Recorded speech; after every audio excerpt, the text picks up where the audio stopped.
जंगल में एक रात जोरदार बारिश हुई। अगली सुबह पूरा जंगल कीचड़ से भर गया था।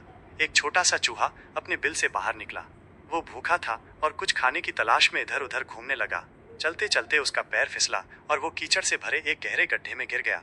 गड्ढे की मिट्टी फिसलन भरी थी और वो जितनी बार ऊपर चढ़ने की कोशिश करता उतनी ही बार नीचे फिसल जाता। थक हार कर वो मदद के लिए चिल्लाने लगा। उसी रास्ते से एक बड़ा भालू सूखी लकड़ियां इकट्ठा करने के लिए जा रहा था। उसे अचानक किसी की ची ची की आवाज सुनाई दी। आवाज की दिशा में गया तो देखा कि एक छोटा सा चूहा गड्ढे में फंसा हुआ है और डर के मारे कांप रहा है। भालू ने पास से एक मजबूत टहनी उठाई और उसे गड्ढे की तरफ बढ़ा दी। बोला, इसे पकड़ लो।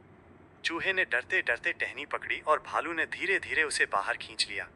चूहा कीचड़ से सना हुआ था, लेकिन उसकी आंखों में राहत और आभार था। कांपती आवाज में उसने कहा, धन्यवाद भालू भैया, आप समय पर नहीं आते तो मैं शायद फंसा ही रह जाता।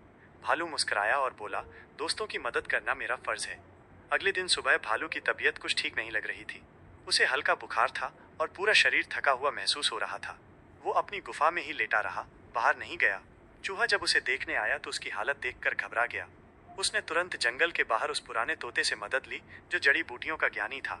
चूहा भाग दौड़ करके भालू के लिए कुछ औषधीय पत्ते और जड़ियां लाया और उन्हें सही तरीके से उबालकर भालू को पिलाई। 2 दिन में भालू की तबीयत सुधरने लगी। उसे ये देखकर बहुत अच्छा लगा कि छोटा सा चूहा दिन रात उसकी सेवा में लगा रहा। भालू की आंखों में कृतज्ञता थी। उसने कहा, तू सच्चा दोस्त है। चूहा मुस्कुराया और बोला, आपने मेरी जान बचाई थी, अब मेरी बारी थी। उस दिन के बाद से भालू और चूहे की दोस्ती और गहरी हो गई। वे रोज मिलते, साथ में जंगल में घूमते, फल ढूंढते और पेड़ की छाया में बैठकर बातें करते। एक बड़ा और एक छोटा, पर दोनों के दिल एक जैसे। जंगल में सबको उनकी दोस्ती की मिसाल दी जाने लगी, क्योंकि सच्ची दोस्ती आकार, ताकत या रूप से नहीं बल्कि भावनाओं और समझ से बनती है।